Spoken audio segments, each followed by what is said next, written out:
Hi, story readers. You're in for a very fun one today. Let's read Giles Andreae and Guy Parker-Rees' Giraffes Can't Dance. Gerald was a tall giraffe whose neck was long and slim, but his knees were awfully crooked and his legs were rather thin. He was very good at standing still and munching shoots off trees, but when he tried to run around, he buckled at the knees. Now every year in Africa they hold the jungle dance, and every single animal turns up to skip and prance. This year when the day arrived, poor Gerald felt so sad, because when it came to dancing, he was really very bad.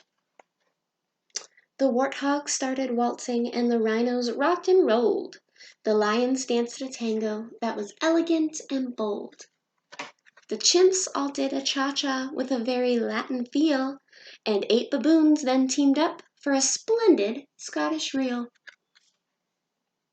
Gerald swallowed bravely as he walked toward the floor, but the lions saw him coming and they soon began to roar. "Hey, look at clumsy Gerald!" The animals all sneered. "Giraffes can't dance, you silly fool! Oh, Gerald, you're so weird!" Gerald simply froze up. He was rooted to the spot. "They're right," he thought. "I'm useless. Oh, I feel like such a clot." So he crept off from the dance floor and he started walking home. He'd never felt so sad before, so sad and so alone. Then he found a little clearing and he looked up to the sky. "The moon can be so beautiful," he whispered with a sigh.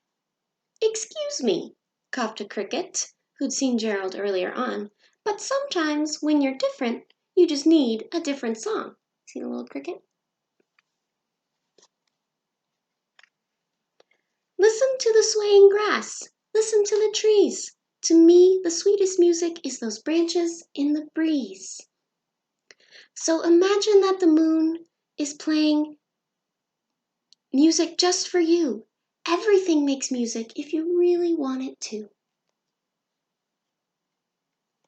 With that, the cricket smiled and picked up his violin. Then Gerald felt his body do the most amazing thing. His hooves had started shuffling, making circles on the ground. His neck was gently swaying, and his tail was swishing round. He threw his legs out sideways, and he swung them everywhere. Then he did a backward somersault and leapt up in the air. Gerald felt so wonderful, his mouth was open wide. "I'm dancing, yes, I'm dancing, I am dancing," Gerald cried. Then one by one each animal who'd been there at the dance arrived while Gerald boogied on and watched him, quite entranced.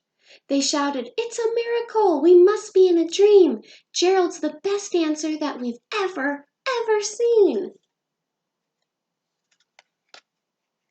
"How did you learn to dance like that? Please, Gerald, tell us how." But Gerald simply twirled around and finished with a bow. Then he raised his head and looked up at the moon and stars above. "We all can dance," he said, "when we find music that we love." The end. I hope when you're feeling nervous about trying something new, you remember this story. Maybe you can dance like Gerald too. Bye, my friends.